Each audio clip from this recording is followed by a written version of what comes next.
Today we're going to drain and replace the fuel in a Briggs and Stratton 9T 502 engine.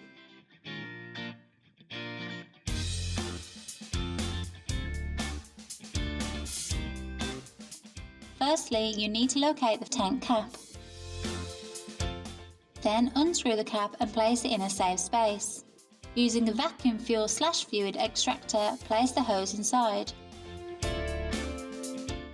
Start to pump the fuel extractor and leave the lever still. You will now be able to see the fuel being extracted through the hose.